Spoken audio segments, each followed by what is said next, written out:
Morning, everybody. Welcome. So glad you're here. It's great to see you guys. Welcome to all of you who are watching online, whether you're around the world or here locally. We're glad to have you with us. And man, good to see all you guys in the room. You guys, every week Jake's up here, he says, man, you're looking good. And sometimes he actually means it. But you guys look really good today. You do look good. And it's good to see you. So glad you're back after Easter and all the things and all the stuff going on. And if you're new here, it's a perfect time to be here because we're starting a brand new series, as you've heard, called Made for More, which we're really, really excited about. And that's just true, guys. You're made for more. You're made for more. You're not an accident. You're not a oops. You're not a mistake. Your parents may not have intended you to exist, but God intended you to exist. That's the reality. Regardless of the circumstances of your conception, God intended you to be here. You are here on purpose. You're made for purpose and for meaning. Your life has purpose and meaning, and you're made for so much more. It's so good to be with you and so good to be with you today. If you're new, I just want to say, man, you're welcome and wanted here. And you might be here for a lot of different reasons. You might be here because, I don't know, maybe your parents made you come or something, or maybe you feel guilty about something, or maybe you're here because you want to meet somebody cute. I don't know why you're here.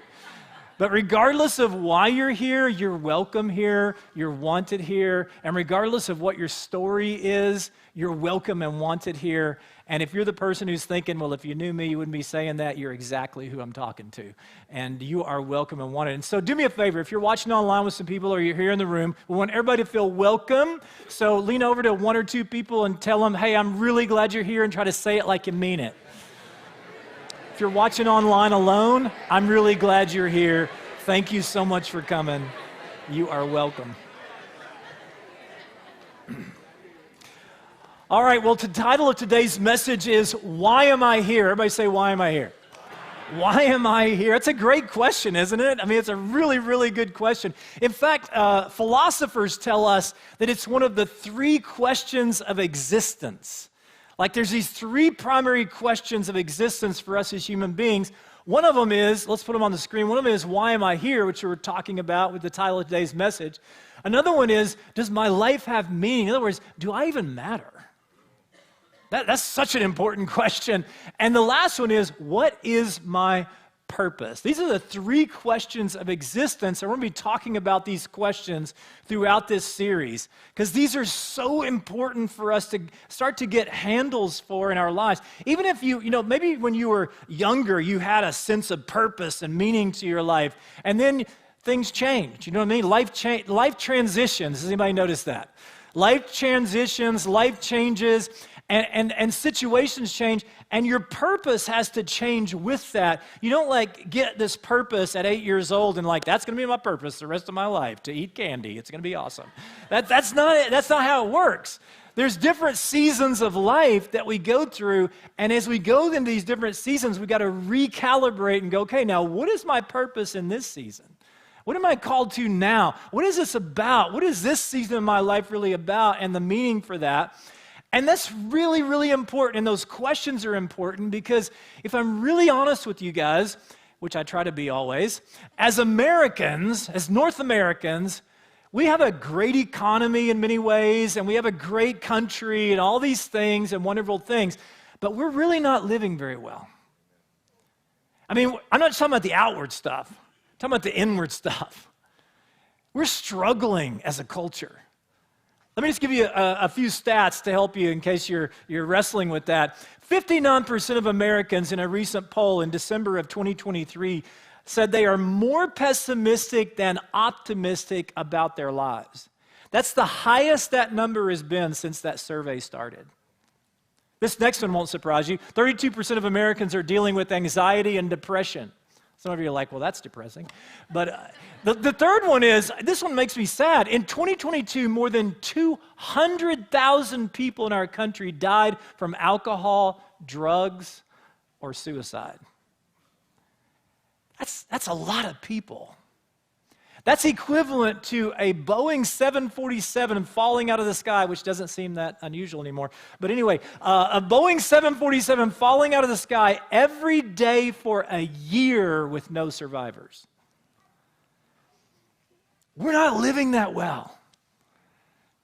And I think God has so much more for us than living like that. I think he's calling us to be more than a statistic. And so I want to pray as we jump in here and dive into this talk today. Father, we just come to you and we thank you for your grace in our lives. We thank you that you have more for us. We thank you that you have purpose, that you have meaning, that you have significance that you want to bring into our lives.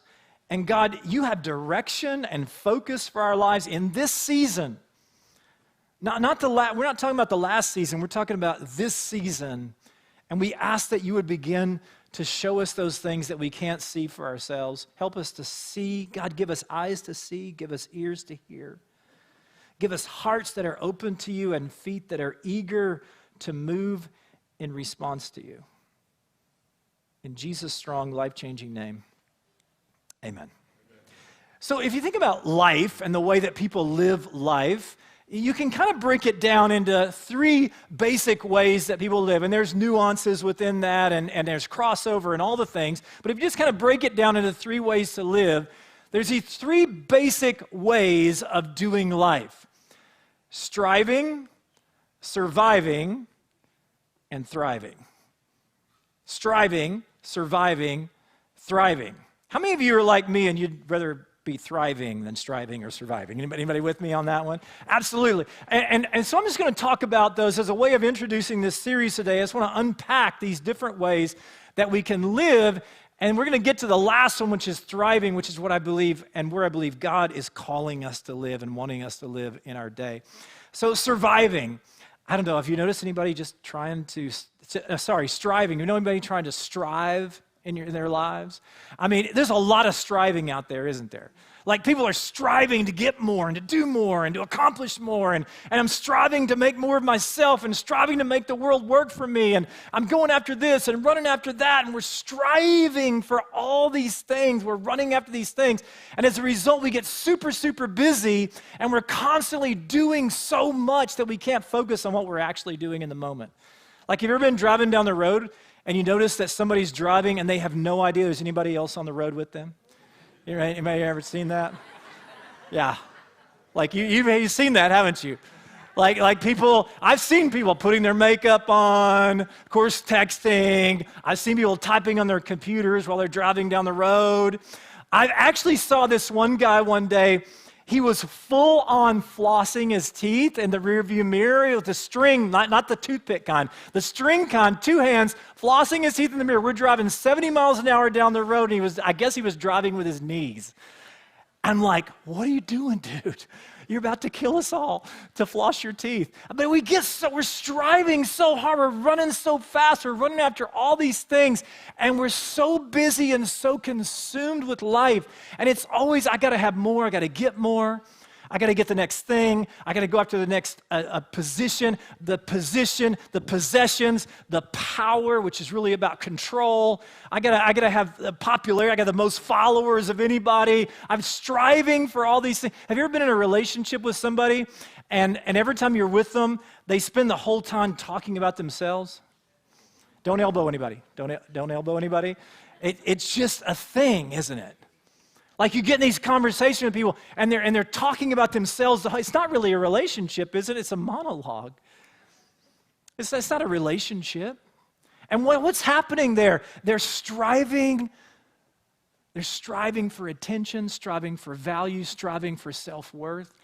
And there's so many things in our lives that we're striving for. We're striving, man, I want this, I want to be acknowledged. I want this position. I want this thing. Or if I could get that house, man, then I'd really be happy. And then we get that house and we want a different house. And then if I get that position, I'll be happy. I get that position and it's not enough. I go, well, if I get this amount of money in the bank, then it's all going to be good. And then, well, I really need this amount of money in the bank, and it's never enough. This is why King Solomon wrote in Ecclesiastes chapter 5, look at what he said. He could be writing to our culture, couldn't he? Whoever loves money never has enough. Can I get an amen on that? And whoever loves wealth is never satisfied with their income. This too is meaningless. he's not just talking about money and wealth. He's talking about all these things that we strive and we run so hard for. If I could just get that. And then we get it. And I want something else.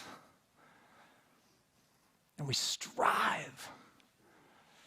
Rick Warren has this great quote about this. Look at what he says. He says, self-worth and net worth are not the same thing. Isn't that the truth? Because we get all these things and we think it's going to make us feel better about ourselves, and it really doesn't. Because the internal and the external are completely different. So we spend a lot of time in our culture striving. The second way to live is surviving. Surviving. And that's understandable. Sometimes we're in survival mode, right? Like if you're a person who you're living in a war-torn country like Haiti or Gaza, or you're in Ukraine or in some parts of Ethiopia right now, man, you're just surviving, right? You're just trying to make it to tomorrow. That's all you got.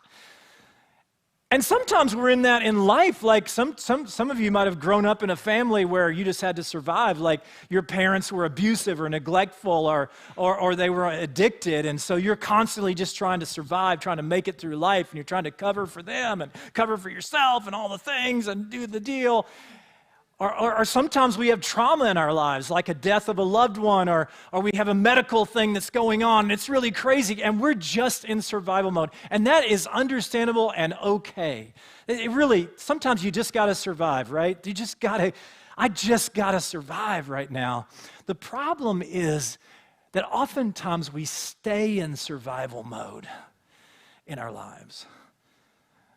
Like I know people who grew up in those kind of families where they had to be the adult to the adults. And then they got to be adults and they're still trying to cover for everybody and make everything work for everybody, and they're still running, I'm trying to make it. And that's how they live life. And sometimes, yeah, I agree. Don't do that.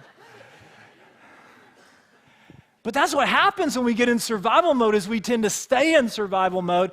And God is calling us to more than that. Sometimes, though, we just start going through the motions. Because when you get in survival mode, you start to live in fear. And when we're in fear, we're the worst version of ourselves. Because we start to be afraid, is it going to happen again? Or what's going to be next? And, oh my gosh, the next shoe's going to drop. Oh man, is everybody okay? Are we going to be okay? Do we have enough money? Do we have enough things? Do we have enough stuff? And see, when you're living in fear, you miss opportunities. Because you're afraid to step out of where you are because something might happen. Can I just say something as emphatically as I possibly can say it to you about surviving and striving? I mean, as emphatically as I can possibly say it to you, I want to say, you are made for more. Can somebody say amen to that? You are made for more than that. You are made for more than that. You're made for more than waking up in the morning and getting ready for work and going to work and coming home. I got to figure out what to eat, and I got to figure out what I'm going to watch on TV, and then at some point I go to bed, and then I go to bed, and the next morning I get up and I wake up and I go to work and I come home and I try to figure out what to eat, and I try to figure out what to watch on TV, and then at some point I go to bed, and the next day it starts all over again, and that's all there is. You are made for more than that. You are made for so much more than that. You were made on purpose. You were made with meaning and significance. And God has more for you than surviving and striving. So much more. If you are drawing breath today, God has purpose for your life. If you are drawing breath today, God has a meaning and significance that He wants you to live out. And that's what we're going to be talking about over the next several weeks, is how do I get there? But this third way of living is the starting point. And that's thriving. This way of looking at life completely different than the way most people look at life. And Jesus invites us into a life of thriving many places, but I'll just mention one of them in John chapter 10, verse 10. And some of you know this verse. It's such a powerful statement that Jesus makes. And here's what he says. He says, the thief comes only to steal, and kill, and destroy. I have come, speaking of himself, Jesus speaking of himself, I have come that they may have life and have it to the full. Does that sound like thriving to anybody? That's what he's talking about, isn't it? I have come. He contrasts, the thief comes to steal, kill, and destroy. I have come to give you life in all its fullness. That's why he came, to give you that kind of life. Now the thief comes, he says, to kill and to steal, kill, and destroy. And the thief is the enemy of your soul. And one of the ways to think about that is that, you know those dark thoughts in the back of your mind? The ones that you're like, where did that come from? That is the enemy of your soul. Those dark thoughts in the back of your mind, some of them are things like this. Who do you think you are? What do you think you're doing? You think you got something? You got nothing. I know who you are. Can I just tell you something? That is not God. That is the enemy of your soul. That is the thief who comes to steal, kill, and destroy. Some of you have walked into meetings before. You walked into a meeting, you're prepared, you're ready, you're going to this meeting, and as you walk in the door, this thought comes into your mind, these people don't care what you have to say. You got nothing. I had to fight that this morning. Because the thief comes to steal and kill and destroy. What does he steal? He steals your joy. That's the first thing he's going to steal every time. He's going to come at you and say, you got nothing, you are nothing. God probably doesn't even like you. He's definitely not for you, obviously. And your joy just gets sucked out of you. And you know when the joy goes out of your life, it kills any sense of purpose that you might have. You don't have any joy. You don't have energy for purpose if you don't have joy. And when your purpose goes away, guess what? It destroys any meaning or significance that you might have to your life. This is what the enemy of your soul is constantly at work to do in your life. You got to recognize it because Jesus said that he came in the opposite spirit to give you life in all its fullness. This is what he came for. So we have to recognize these thoughts and realize this is not God. This is not me. This is the enemy of my soul, and I want to live in this thriving place that Jesus has called me to. So Jesus goes on in John chapter 10, and he uses a metaphor to describe himself. And I want to focus today on that metaphor to help us understand this idea of purpose and meaning in our lives, okay? So let's look at this verse here. He says, I've come to give them life and life in all its fullness. And then he says, I am the good shepherd. This is Jesus calling himself the good shepherd. He's saying that he's using this metaphor of the good shepherd about himself. And he says, the good shepherd lays down his life for the sheep. And then he contrasts that with the hired hand. He says the hired hand is not the shepherd and does not own the sheep. So when he sees the wolf coming, he abandons the sheep and runs away. Then the wolf attacks the flock and scatters it. The man runs away because he's a hired hand and cares nothing for the sheep. Now there's a whole bunch of stuff that Jesus is talking about here. I just want to focus on this metaphor that he's using for just a second. What makes the good shepherd a good shepherd? Is it because he has shepherd clothes? I mean, the hired hand probably had shepherd clothes too, right? He was out there with the sheep. And is it because he had the right clothes? Is it because he had the right equipment? Like he had the right staff, the whole deal, you know? Well, again, I think the hired hand probably had a staff and all that. Is it because he was in the right place? Well, I mean, they were both out in the pasture with the sheep, so it's not the clothes, it's not the equipment, it's not the location even. What makes the good shepherd a good shepherd? What makes the good shepherd is because he lays down his life for the sheep. See, the purpose of being a shepherd is not to be a shepherd. The purpose of being a shepherd is to take care of the sheep.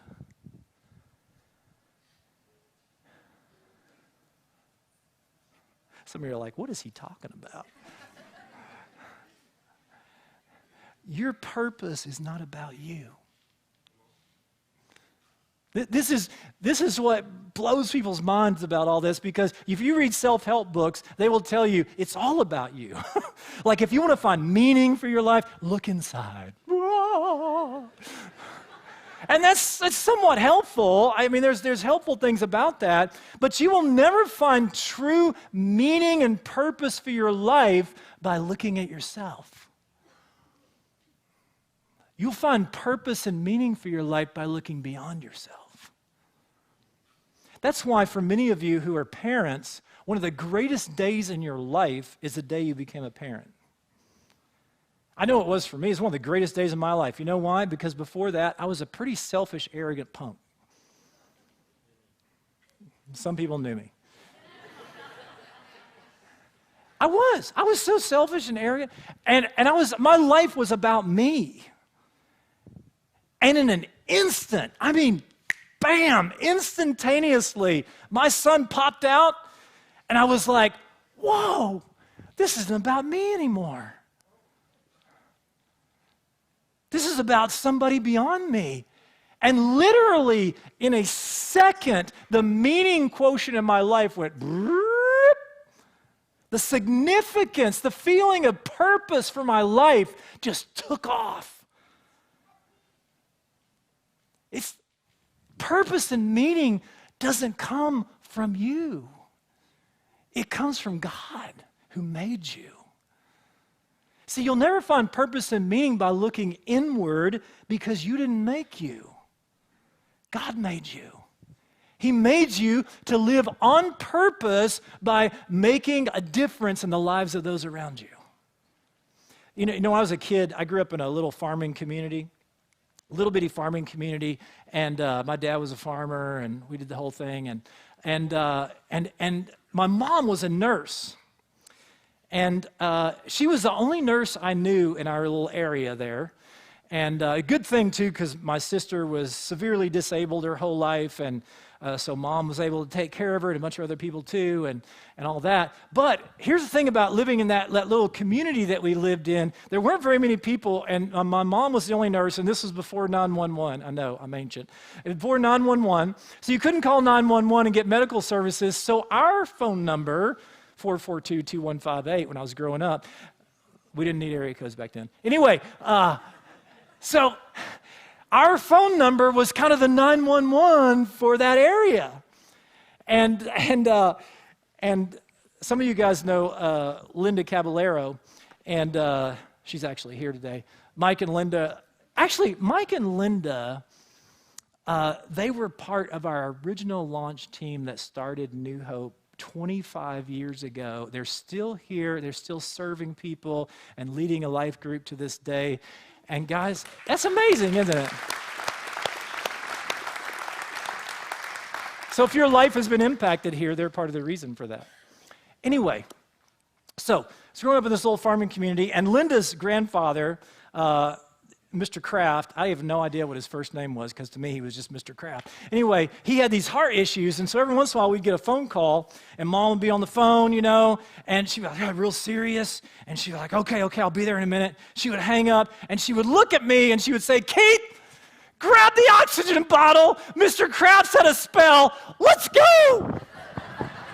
And we would head to the car, and I would get in the driver's seat, and we'd peel out and take off and drive down to Mr. Kraft's house, and she would do her thing, and Mr. Kraft would be okay.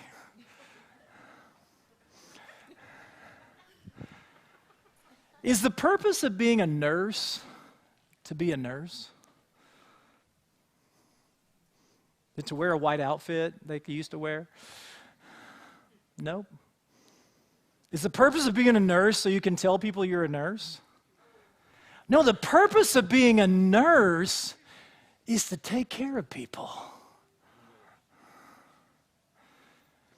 your purpose will never be found in you. Your purpose will be found in your Creator. Having a relationship with Him and showing your love for Him by serving those around you. That's where purpose comes from. See, without God, life has no purpose, guys. And without purpose, life has no meaning. This is why the Apostle Paul in Colossians chapter 1, and I'll wrap up with this thought here. In Colossians chapter 1, the Apostle Paul said this, let's put it on the screen. He said, we look at this Son, speaking of Jesus, and we see the God who cannot be seen. We look at this Son and see God's original purpose, everybody say purpose, in everything created. For everything, absolutely everything, everybody say everything. God started in Him and finds its purpose in Him. This is where purpose comes from. You're not going to find purpose in you because you didn't make you. But as you get into a relationship with your Creator who created you and designed you for a reason, He begins to show you your purpose as you look outside of yourself to serve others, to lift others up, to help them be better. And if you don't believe me, and you don't believe Scripture, maybe, just maybe, you'll believe an atheist. I'm going to show you this quote from this self-proclaimed atheist named Bertrand Russell. Look at what he said. He said, unless you assume a God, the question to life's purpose is meaningless.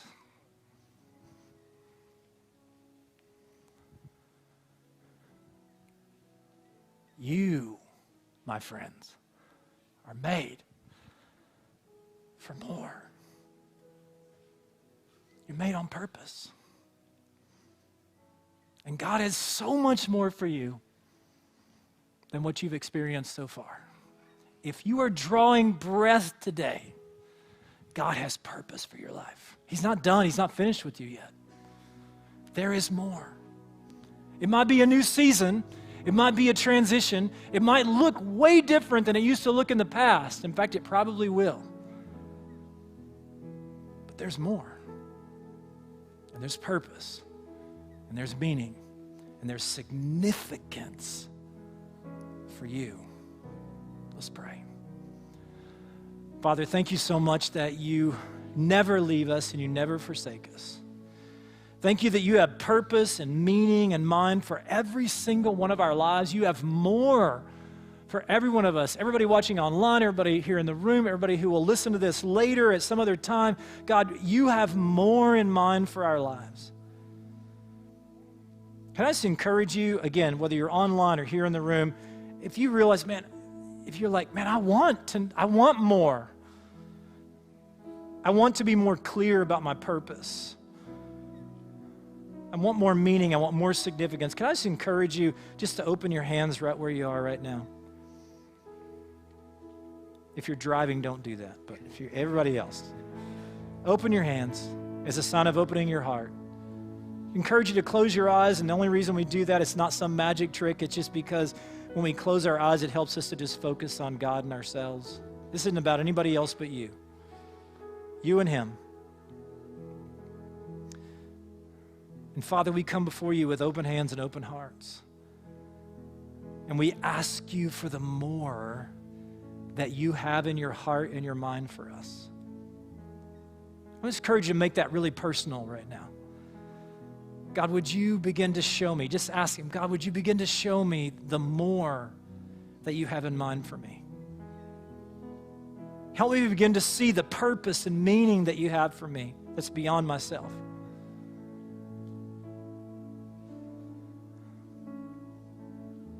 And Father, over the next few weeks, may we be tuned into you.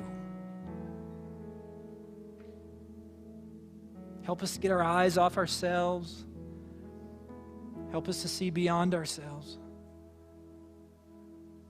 Where we've been surviving and striving, God, would you lift our eyes to the horizon to see there's more?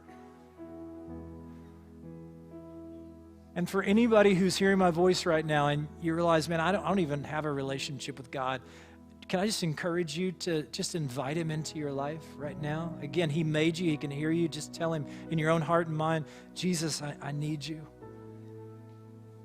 I need to know you. I need your purpose and meaning for my life. Thank you for forgiving me on the cross. And as much as I know how in this moment, I give my life to you.